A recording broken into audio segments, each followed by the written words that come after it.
NIRF தரவரிசை பட்டியலில் இந்திய அளவில் 9வது இடம் பிடித்த கோவை PSGR கிருஷ்ணம்மாள் மகளிர் கல்லூரி. NIRF தரவரிசை பட்டியல் இன்று வெளியிடப்பட்டது. இதில் இந்திய அளவில் 9வது இடத்தையும் தமிழக அளவில் முதல் இடத்தையும் கோவையில் உள்ள PSGR கிருஷ்ணம்மாள் மகளிர் கல்லூரி பெற்றுள்ளது. கலை அறிவியல் கல்லூரிகளின் இந்த இடத்தை இக்கல்லூரி பெற்றுள்ளது.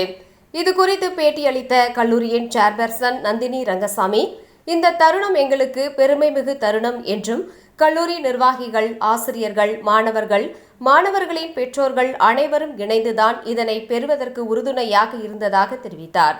தொடர்ந்து செய்தியாளர்களிடம் பேட்டியளித்த பிரின்சிபல், கடந்த ஆண்டை விட இந்த ஆண்டு நாங்கள் முன்னேறி உள்ளதாகவும், கடந்த 6 ஆண்டுகளாக முதல் 10 இடங்களுக்குள் வருவதாகவும் தெரிவித்தார்.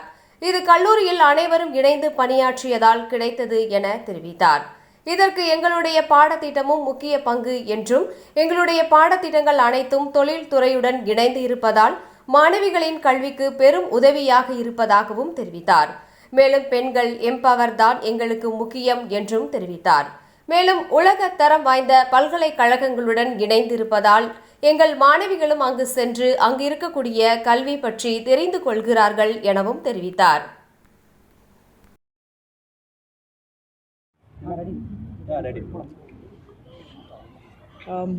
வணக்கம், குட் ஈவினிங். இன்று எங்களுக்கு ஒரு பெருமையான தருணம். PSGR கிருஷ்ணம்மாள் மகளிர் கல்லூரி 2025 NIRF இந்திய தரவரிசையில் ஆர்ட்ஸ் அண்ட் சயின்ஸ் காலேஜஸ் கேட்டகரியில் நாட்டிலேயே 9ஆம் இடம் பெற்று உள்ளது. இதில் 4000க்கு மேலே காலேஜஸ் இதில் NIRF ரேங்கிங்க்கு அப்ளை பண்ணியிருக்காங்க. கடந்த 6 ஆண்டுகளாக நாங்கள் தொடர்ந்து டாப் 10 NIRF ரேங்கிங்கில் வந்துட்டு இருந்திருக்கோம். இது எங்களுக்கு ரொம்ப ரொம்ப ரொம்ப ஒரு ப்ரெஸ்டீஜியஸ் ஒரு அவார்டு ரேங்கிங் எங்களுக்கு கிடைச்சிருக்கு. ஸோ இது எங்கள் டீம் லெட் பை பிரின்சிபல், அவங்க NIRF டீம், மிஸ்ஸஸ் ராஜி, அப்புறம் doctor Vasantha, entire leadership team, doctor Kalaiselvan, doctor Sadasivam, எல்லோரும், டாக்டர் யசோதா தேவி இன்றைக்கி அவங்க இருக்கல. பட் எல்லோரும் சேர்ந்து ஒரு கோஆர்டினேட்டட் எஃபர்ட்ஸ் போட்டு ஒரு டெடிக்கேட்டடாக வேலை செஞ்சு, and especially all the faculty, department, students, supportive parents எல்லோரும் சேர்ந்து எங்களுக்கு இந்த ரேங்கிங்க்கு சப்போர்ட் பண்ணியிருக்கிறாங்க. ஸோ இந்த ரேங்கிங்கை பற்றி பிரின்சிபல் மோர் டீட்டெயில்ஸ் கொடுப்பாங்க. ஸோ இந்த தடவை நாங்கள் 9th ரேங்கிங் வந்திருக்கோம். ஸோ ஃபார் த பாஸ்ட் 6 இயர்ஸாக நாங்கள் டாப் 10 பொசிஷன்ஸையே மெயின்டைன் பண்ணியிருக்கோம். ஸோ அந்த 5 பேராமீட்டர்ஸில் first parameter teaching, learning and resources, second parameter research and professional practice, தேர்டில் graduate outcome, fourth outreach and inclusivity, fifth parameter perception. இந்த எல்லா பேராமீட்டர்ஸையும் பார்க்கும்போது லாஸ்ட் இயரை விட இந்த இயர் இம்ப்ரூவ் ஆகிருக்கும். ஸோ இந்த வருஷம் இது எல்லாத்தனோட ஆவரேஜ் 75.52. ஸோ இந்த ஒரு ரேங்கிங் எங்களோட எல்லா இதுக்குமே ஹெல்ப் பண்ணும். ஸோ இது வந்தது ஒரு கலெக்டிவ் எஃபர்ட். எல்லாருமே, எங்களோட ஃபேக்கல்ட்டி, ஸ்டூடெண்ட்ஸ், எங்களோட கொலாபரேட்டர்ஸ், இண்டஸ்ட்ரி கனெக்ட், இது எல்லாத்துக்கும்.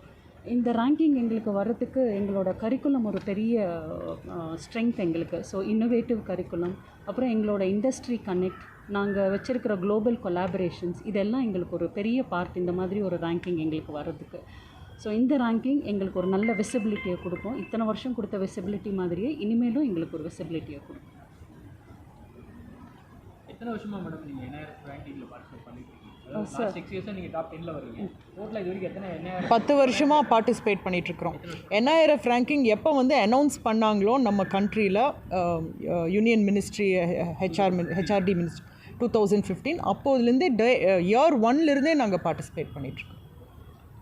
என்னென்ன பேராமீட்டர்ஸில் இது நம்ம கொடுத்துருக்கீங்க? 5 பேராமீட்டர்ஸ் சொன்னீங்க மேடம். இதில் இன்னும் நம்ம இம்ப்ரூவ் பண்ண வேண்டியது எதுன்னு நீங்கள் நினைக்கிறீங்க? இம்ப்ரூவ் பண்ண வேண்டியதுங்கிறது காலேஜ் லெவலில் பார்க்கும்போது ரிசர்ச்சில் நாங்கள் இம்ப்ரூவ் பண்ணணும், பர்செப்ஷனில் இம்ப்ரூவ் பண்ணணும். ஆல்ரெடி இருக்குது, பட் அதில் இம்ப்ரூவ் பண்ணால் இன்னும் முன்னாடி போகிறதுக்கு ஃபஸ்ட்டு 5 ரேங்கிங்குள்ளே வர்றதுக்கான பாசிபிலிட்டிஸ் எங்களுக்கு நிறைய. ரிசர்ச்சில் நீங்கள் நிறைய பண்ணிட்டு இருக்கீங்க. ஹவு மெனி பேட்டர்ன்ஸ் நீங்கள் வாங்கியிருக்கீங்க? இது வரைக்கும் எத்தனை பேட்டர்ன்ஸ் வாங்கியிருக்கீங்க? எத்தனை பேட்டர்ன்ஸ் ரெஜிஸ்டர் பண்ணியிருக்கீங்க? பேட்டர்ன்ஸ் வந்து எவ்ரி இயர் ரெஜிஸ்டர் பண்ணுறது உண்டுங்க. அந்த பேட்டர்ன்ஸ் திருப்பி பப்ளிஷ் ஆகி அதை கமர்ஷியலைஸ் பண்ணுறது வந்து ஒரு இயரும் அது வேரி ஆகும். So every year 3 to 4 patterns நாங்கள் ஃபைல் பண்ணுவோம். இந்தியாவில் வந்து 9th பிளேஸ்மெண்ட். சவுத் இந்தியாவில் தமிழ்நாட்டு லெவலில் பார்க்கும்போது எந்த பிளேஸ்? சவுத் இந்தியாவில் நாங்கள் தாங்க ஃபஸ்ட்டு. ஸோ தமிழ்நாட்லேயும் ஆப்வியஸ்லி தமிழ்நாட்லேயும் அப்புறம் ஃபஸ்ட்டு நாங்கள் தான் இருக்கோம். ஃபஸ்ட்டு இருக்கிற இந்த 10 தரவரிசையில் பார்த்தோன்னா 6 காலேஜ் டெல்லியிலேருந்து, 2 காலேஜ் கொல்கத்தாவிலேருந்து, 2 காலேஜ் தமிழ்நாட்டிலேருந்து. அதில் தமிழ்நாட்டில் பார்த்தோம்னா நாங்கள் தான். அகாடமிக்கோட கேம்பஸ் நம்மளுடைய ஸ்பெஷல் அகாடமிக்ஸ் அப்படின்னு சொன்னோம்னா எங்களுக்கு வந்து கரிக்குலம் வந்து learner centric curriculum. So learner எப்படி வேணும்னு நினைக்கிறாங்களோ அந்த மாதிரியான கரிக்குலம். அண்ட் கரிக்குலத்தில் எல்லாமே இண்டஸ்ட்ரியோட கனெக்ட் ஆகி தான் இருப்பாங்க. அதுக்கப்புறம் அந்த ஸ்டூடெண்ட் முடிக்கும்போது இண்டஸ்ட்ரி ரெடி ஒர்க் ஃபோர்ஸாக இருப்பாங்க. ஃப்யூச்சர் ஸ்கில்ஸுக்கு என்னெல்லாம் தேவையோ அதுக்கு தேவையான certification courses, professional certification courses, job orient courses, இந்த கோரும் அலைடும் எலெக்டிவ்ஸும் தவிர இந்த கோர்சஸ் எல்லாமே அவங்களோட கரிக்குலம் ஃப்ரேம் ஒர்க்கில் பில்ட் ஆகிருப்பாங்க. லேர்னர்ஸ் இதுங்கிறப்போ நீங்கள் இண்டஸ்ட்ரியல் லீடுக்கு ஏற்றப்ப கரிக்குலம் ஃப்ரேம் பண்ணுறீங்களா இல்லை ஸ்டூடெண்ட்ஸ்க்கு ஏற்றப்ப? ஸ்டூடெண்ட்ஸ்க்கு ஒரு ஸ்டூடெண்ட் முடிச்சு போகும்போது இண்டஸ்ட்ரி ரெடி ஒர்க் ஃபோர்ஸாக இருக்கணுங்க. ஸோ ஃபண்டமெண்டல்ஸ் என்ன வேணுமோ அந்த ஃபண்டமெண்டல்ஸ் எல்லாமும் அந்த கரிக்குலமில் இருக்கும். முடிச்சுட்டு போகும்போது இண்டஸ்ட்ரிக்கு என்ன அவங்கள எப்படி ரெடி பண்ணி அனுப்பணுமோ அந்த மாதிரி ஒரு ஃப்யூச்சர் ஸ்கில்ஸ் இருக்கிற கோர்சஸ் எல்லாமும் இன்ட்ரடியூஸ் பண்ணி ஒரு ஹோலிஸ்டிக் எஜுகேஷன் கொடுத்து தாங்க அவங்கள நாங்கள் வெளியில் இப்போ ஒரு டிபார்ட்மெண்ட்டும் எடுத்துக்கிட்டிங்கன்னா கிட்டத்தட்ட ஒரு 7 to 8 இண்டஸ்ட்ரீஸோட டைப் இருக்குது. ஸோ அந்த இண்டஸ்ட்ரிக்கு கிட்ட தான் அவங்க போய் ப்ராஜெக்ட்ஸும் பண்ணுவாங்க, இன்டர்ன்ஷிப்பும் பண்ணுவாங்க. ஸோ ஒரு இண்டஸ்ட்ரி எங்கள் கேம்பஸ்குள்ளேயே இருக்குங்க. எல்ஜியோட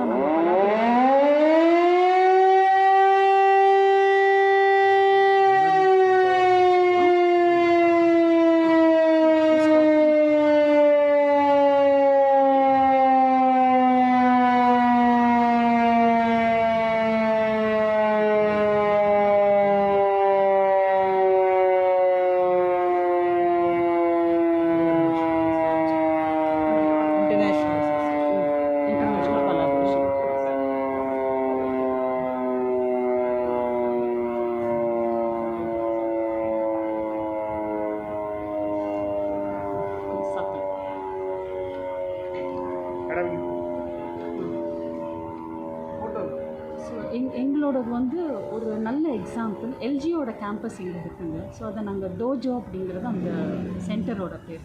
ஸோ அந்த சென்டரில் எவ்ரி பேட்ச் 40 ஸ்டூடெண்ட்ஸ் இருப்பாங்க. அந்த 40 ஸ்டூடெண்ட்ஸ் 3 months ட்ரைனிங் எடுத்துப்பாங்க.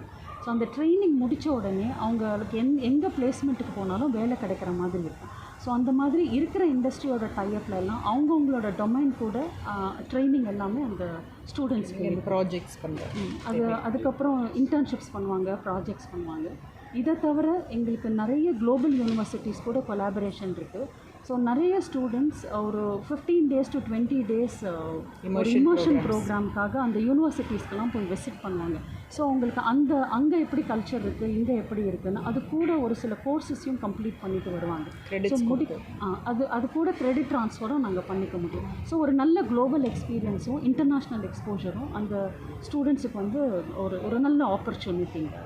அதுக்கப்புறம் எங்களோட எஜுகேஷன் எல்லாமே வந்து டு எம்பவர் உமன், எங்களோட விஷனே அதுதான். ஸோ இங்கேருந்து போகும்போது அந்த எல்லா ஸ்டூடெண்ட்ஸுமே எம்பவர்ட் ஸ்டூடெண்ட்ஸாக இருக்காங்க. லாஸ்ட் டைம் வந்து எந்த பொசிஷன் ரேங்க்ல இருந்தீங்க? Last time number 7. 7th. எவ்வளோ ஸ்ட்ரென்த் இருக்குது மேடம்? ஒவ்வொரு வருஷம் எவ்வளோ ஸ்ட்ரென்த் வெளியில் ஒரு வருஷமும் 2700 ஸ்டூடெண்ட்ஸ் வெளியில் போவாங்க. இல்லை எந்த ஸ்ட்ரென்த் கேட்குறீங்க? Overall strength 8500.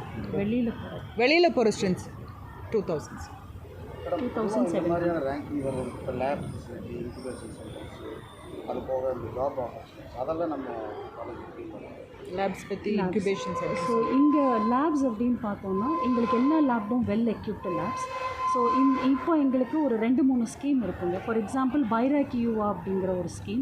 அந்த ஸ்கீம் வந்து காலேஜஸ்லேயே ஃபஸ்ட்டு வாங்கினது நாங்கள் தான். டிபிடி பில்டர்னு ஒரு ஸ்கீம் இருக்குது, அதுவும் காலேஜ் லெவலில் வாங்கினது நாங்கள் தான். ஸோ இதெல்லாம் எங்களோட இன்ஃப்ராஸ்ட்ரக்சரை எஸ்டாப்ளிஷ் பண்ணிக்கிறதுக்கு ஹெல்ப் பண்ணுங்க.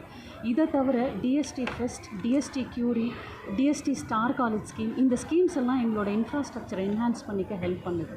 ஸோ எவ்ரி இயர் எங்களோட இன்ஃப்ராஸ்ட்ரக்சரை நீடுக்கு ஏற்ற மாதிரி நாங்கள் என்ஹான்ஸ் பண்ணிக்கிட்டே இருக்கோம். ஸோ இதை பேஸ் பண்ணி சென்ட்ரல் சென்டர் ஆஃப் எக்ஸலன்சஸ்ன்னு சிலது க்ரியேட் பண்ணியிருக்கோங்க. ஸோ 7 சென்டர் ஆஃப் எக்ஸலன்சஸ் எங்கள் காலேஜில் இருக்குது. ஸோ இங்கே இண்டஸ்ட்ரியோட கொலாபரேட் பண்ணி ரிசர்ச் பண்ணுறதுக்கும் ப்ராஜெக்ட்ஸ் பண்ணுறதுக்கும் இது ரொம்ப ஹெல்ப்ஃபுல்லாக இருக்குங்க எங்களுக்கு. இதை தவிர எங்களோட மேனேஜ்மெண்ட் இன்குபேஷன் சென்டர்னு ஒன்று ஸ்டார்ட் பண்ணியிருக்கு. ஸோ GRG நெக்ஸ்ட் யாருக்கெல்லாம் அவங்களோட ப்ராஜெக்டை வந்து நெக்ஸ்ட் லெவலுக்கு எடுத்துகிட்டு போகணுன்னு இருக்கோ அவங்கெல்லாம் அங்கே இன்குபேட்டியாக இருக்கலாம். ஸோ அந்த ஒரு ஃபெசிலிட்டியும் இந்த காலேஜில் இருக்குது. இதில் வந்து பர்டிகுலராக management support and student support எப்படி எந்த அளவுக்கு இன்ஸ்டியூட் தராங்க வாங்க? மேனேஜ்மெண்ட்டோட சப்போர்ட் இல்லாமல் இது பண்ணவே முடியாதுங்க. ஸோ எங்களோட மேனேஜ்மெண்ட் வந்து ஒரு என்விசார்ஜ் பண்ணும் ஃப்யூச்சர் எப்படி இருக்கணும் அப்படிங்கிறது. 2 வருஷத்துக்கு முன்னாடியே நாங்கள் 2038 வரைக்கும் எங்கள் காலேஜ் எந்த டைரெக்ஷனில் மூவ் பண்ணணும் அப்படிங்கிற ஒரு ஃபோக்கஸ் இருக்குங்க. அதை நாங்கள் 3 பார்ட்டாக பிரிச்சுக்கிட்டோம். First phase, second phase, third phase அப்படின்னு. ஸோ அந்த ஃபர்ஸ்ட் ஃபேஸ்க்கு எவ்ரி இயர் நாங்கள் ஆக்ஷன் பிளான் போட்டு அந்த ஆக்ஷன் பிளான் படி தான் நாங்கள் ப்ரோக்ரஸ் பண்ணுவோம். ஸோ இது எங்களோட மேனேஜ்மெண்ட் அந்த விஷன் இருக்கும், பண்ணுறதுக்கு முன்னாடி என்ன பண்ண போகிறோம் அப்படிங்கிறது. ஸோ எவ்ரி இயர் அதை மெஷரும் பண்ணுவோம், கரெக்டாக நம்ம பண்ணி இருக்கோமான்னு. ஸோ எந்த ஒரு ப்ராசஸ் பண்ணாலும் அந்த ப்ராசஸை மெஷர் பண்ணுற மாதிரி தான் இருக்கும். ஒரு ப்ராசஸை மெஷர் பண்ண முடியலன்னா அதை நாங்கள் எப்படி மாற்றிக்க முடியுமோ மாற்றிப்போம். ஸோ ஸ்டூடெண்ட் எங்களோட பெரிய ஸ்ட்ரென்த். அவங்க இல்லைன்னா எங்களால் எதுவுமே பண்ண முடியாது. ஸோ நாங்கள் என்ன சேஞ்சஸ் அவுட்கம் வந்து ஸ்டூடெண்ட்ஸ் என்ன சேஞ்சஸ் பண்ணாலும் அவங்க அதுக்கு அடாப்ட் பண்ணிப்பாங்க. ஸோ எங்களோட கிராஜுவேஷன் அவுட்கம் 82.49. ஸோ ஒரு ஸ்டூடெண்ட் முடிச்சுட்டு போகும்போது அவங்க எதர் பிளேஸ்மெண்ட்டுக்கு ஆப்ட் பண்ணுவாங்க, இல்லை மோஸ்ட் ஆஃப் த ஸ்டூடெண்ட்ஸ் இது ஆப்ட் ஃபார் ஹையர் எஜுகேஷன். நிறைய ப்ரீமியர் இன்ஸ்டிடியூஷன்ஸ், எலைட் இன்ஸ்டிடியூஷன்ஸ்க்கு ஆப்ட் பண்ணி போவாங்க. சில பேர் அப்ராட் யூனிவர்சிட்டிஸ்க்கு போவாங்க அண்ட் சில பேர் ஆண்டர்ப்ரூனரும் ஆவாங்க. ஸோ இந்த கிராஜுவேட் அவுட்கம் வந்து எங்களோட பர்சன்டேஜ் ரொம்ப நல்லா இருக்கும் எங்களோட ரேங்கிங். அது தேங்க்ஸ் டு த ஸ்டூடெண்ட்ஸ் தான். டாப் 10ல ஒரே உமன்ஸ் காலேஜ் எப்படி பார்க்குறீங்க? ரொம்ப பெருமைக்குரிய விஷயங்க. இது ஒரு நாள் வந்து மிரண்டா ஹவுஸ் செகண்ட் மிரண்டா ஹவுஸ் தமிழ்நாட்டில் நாங்கள் தான் சவுத்தில் சொல்லலாம். Like to activate. ஓகே. இல்லை சவுத்தில் நாங்கள் நம்பர் 1, தமிழ்நாட்டில் of course naturally number 1. But there is another college also, Miranda House, which is only women's institution. Correct. Only women's college Tamil Nadu எப்படி பார்க்குறோன்னா அது வந்துங்க என்னென்னா விமன் எம்பவர்மெண்ட் தான். விமன் வந்து எது எடுத்தாலும் நல்லா செய்வாங்கங்கிறது தான் அர்த்தம்.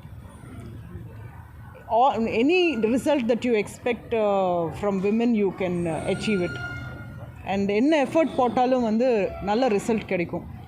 ஸோ நான் எங்கள் இன்ஸ்டியூஷனில் எப்போவுமே கிருஷ்ணமால் ஸ்டார்ட் பண்ண டைம்லேருந்து 1963 நீங்கள் பார்த்தீங்கன்னா women have excelled in every field, not only in அகாடமிக்ஸில் எப்போவுமே we are always excelling. University கூட இருக்கும்போது நான் அட்டானமஸாக இருக்கும்போதே university ranks highest number of ranks Krishnammal தான் வாங்கும். ஸ்போர்ட்ஸில் பார்த்தீங்கன்னா நாங்கள் தான் ஹையஸ்ட் நம்பர் ஆஃப் மெடல்ஸ் வாங்குவோம். So any competition Krishnammal will always excel. எங்கள் NCC அப்படி தான். ஸோ NCCயில் வந்து பார்த்திங்கன்னா நிறைய அவார்ட்ஸ் வாங்குவோம். Best NCC cadet the whole of India வாங்கினோம். ஸோ அந்த மாதிரி விமென்னை வந்து நாங்கள் நல்லா எம்பவர் பண்ணி நல்ல விதமாக ஒரு அவுட்கம் கொண்டாடுற மாதிரி எப்போவுமே வந்து ஒரு ஒரு ஒரு ஒரு இதில் கொண்டு போயிட்டோம் கிருஷ்ணமால் பொறுத்த வரைக்கும். எங்களோட யூனிக் செல்லிங் பாயிண்ட்டாக நினைக்கிறோம். தேங்க்யூ.